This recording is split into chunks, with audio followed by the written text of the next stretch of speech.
भारत और कनाडा के बीच के जो संबंध हैं वो अब तक के सबसे निचले स्तर पर चले गए हैं। भारत के द्वारा कनाडा के एनवॉय को समन किया गया और कहा गया कि हम अब आपके साथ कोई संबंध नहीं रखेंगे।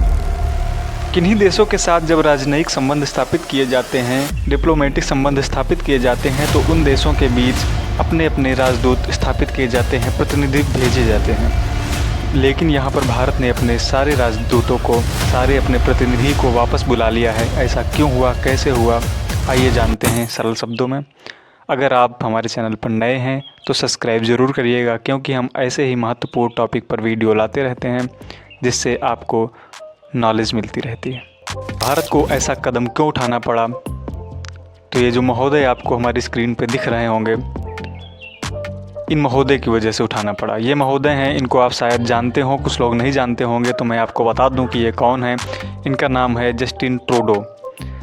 ये हैं कनाडा के प्रधानमंत्री।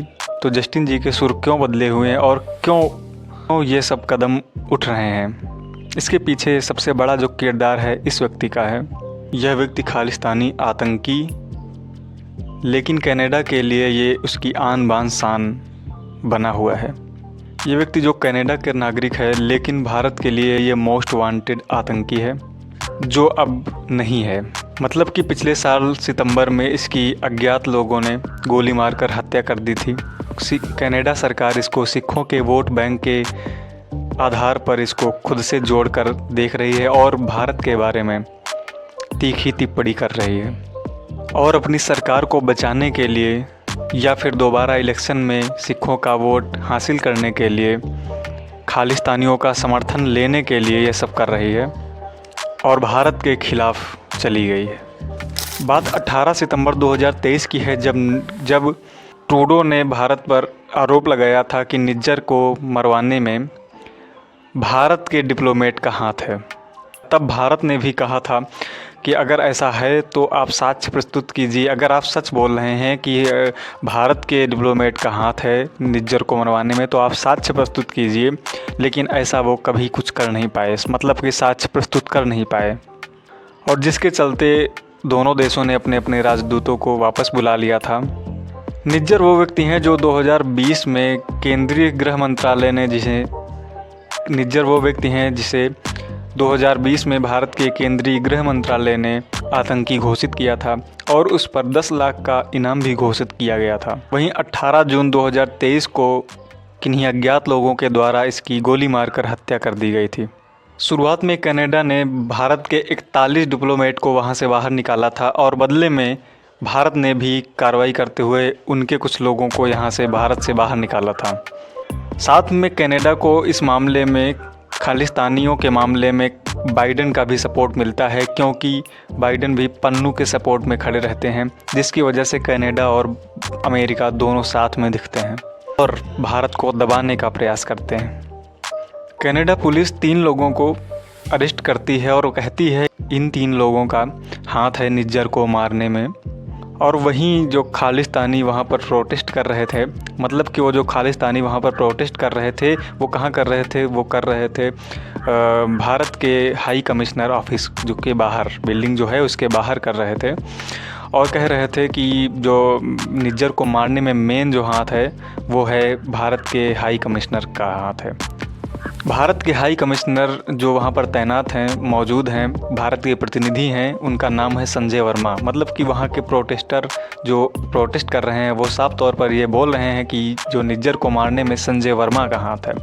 और सोचिए कि ट्रूडो भी वही बोलने लग जाते हैं जो प्रोटेस्टर बोल रहे हैं, बिना किसी जांच, बिना किसी एविडेंस के। पता नहीं ये देश है या मजाक, मुझे नहीं पता। मतलब कि वो जो प्रोटेस्टर बोल रहे हैं कि संजय वर्मा ही मेन इसमें निज्जर को मारने में मेन व्यक्ति हैं, वही ट्रूडो भी बोलने लग जाते हैं। संजय वर्मा 36 साल सीनियर IFS अधिकारी हैं।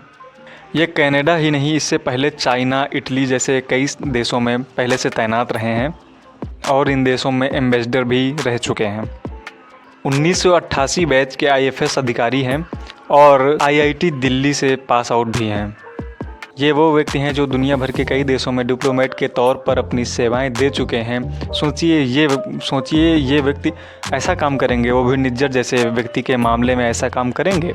इस बेकार और बेतुकी बात पर भारत ने भी अपना रुख बना लिया है और कहा है कि भैया अब हम आपके साथ किसी प्रकार के कोई संबंध नहीं रखेंगे। जैसे ही ट्रूडो ने ये आरोप लगाया, वैसे ही भारत ने अपने प्रतिनिधियों को वापस बुलाने का न्योता दे दिया कि भैया तुम लोग भी वापस अब चले आओ, अपना पैक कर लो और वापस चले आओ। और भारत ने अपने ऑफिशियल स्टेटमेंट में ये मेंशन किया है कि ये जो कनाडा है वो अपने वोट बैंक के लिए ये सब कर रहा है और इसका किसी भी प्रकार के मामले से कोई नाता नहीं है। मैं आपको बता दूं कि कनाडा में एक जगमीत नाम का व्यक्ति है जो कि ट्रूडो के साथ समर्थन में था, मतलब इनकी सरकार में दोनों साथ में थे। चूँकि जगमीत ने निज्जर के बाद अपना समर्थन वापस ले लिया, जिसकी वजह से ट्रूडो की सरकार कमज़ोर हो गई, या कह लो कि दूसरे इलेक्शन में इनको दिक्कत ना आ जाए, जिसकी वजह से ये सिखों की वोट बैंक को अपने कब्जे में लेने का प्रयास कर रहे हैं और ये जो निज्जर वाला मामला है इसको तूल देने का प्रयास कर रहे हैं, जिसमें ये भारत को आरोपी साबित कर रहे हैं कि भारत के हाई कमिश्नर ही इस मामले में मेन एक्यूज़ हैं। इससे भारत ने भी इनके एनवॉय को बता दिया है कि भैया हमने तो अपने राजदूतों को वापस बुला ही लिया है और आप भी अब अपना सामान पैक कर लें और आप भी निकल जाएं। तो अब आप सोच रहे होंगे कि क्या ऐसा होगा, मतलब कि जब किसी प्रकार के संबंध नहीं रहेंगे तो क्या वहाँ की एम्बेसी खाली रह जाएगी, मतलब खाली छोड़ देंगे। लेकिन ऐसा नहीं होता है। मैं आपको बता दूं, मैं एक छोटा सा एग्जांपल लेके आपको बताता हूं कि पाकिस्तान को एग्जांपल देता हूं। पाकिस्तान में क्या हुआ कि हमारे और पाकिस्तान के जो संबंध है वो पिछले 10 सालों से बंद है, मतलब किसी प्रकार की कोई राजदूत वहाँ पर हमारे स्थापित नहीं है, राजदूत वहाँ पर नियुक्त नहीं है। ऐसा क्यों हुआ? पिछले 10 सालों में क्या हुआ कि वहाँ पर हमारे राजदूत तो स्थापित नहीं हैं, लेकिन एम्बेसी खाली नहीं पड़ी है। वहाँ पर हमारे कुछ कर्मचारी हैं जो कि छोटा मोटा काम वहाँ का कर रहे हैं कि जब भी किसी दो देशों के बीच राजनयिक संबंध ख़त्म होते हैं या तनाव बढ़ता है तो अपने अपने राजदूत दोनों वापस कर लेते हैं, लेकिन वहाँ की एम्बेसी खाली नहीं होती है। कुछ मेनली कुछ दो देशों के बीच के जो कुछ वार्ता होती हैं उनको स्थापित रखने के लिए वहाँ पर कुछ कर्मचारी, या कह लो कि जो मेन हाई कमिश्नर होता है उसके नीचे जो डिप्यूटी कमिश्नर होता है उसको वहाँ का चार्ज दे दिया जाता है, वही संभालता है, जिससे कहते हैं कि हमने वहाँ की राजनयिक संबंध मतलब कि कह लो कि ख़त्म कर दिए।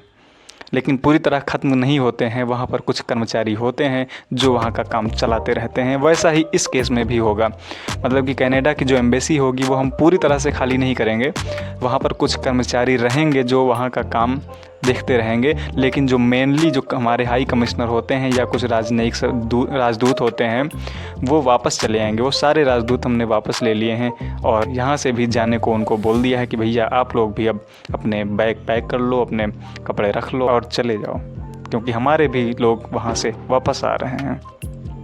तो अब इन चीज़ों में अब इन दोनों देशों के जो संबंध ख़त्म हो रहे हैं, इन देशों में अगर सबसे ज़्यादा किसी का नुकसान होगा तो वो होगा जो वहाँ पर पढ़ने गए हैं, काम करने गए हैं या किसी भी काम से गए हैं, उन लोगों को होगा।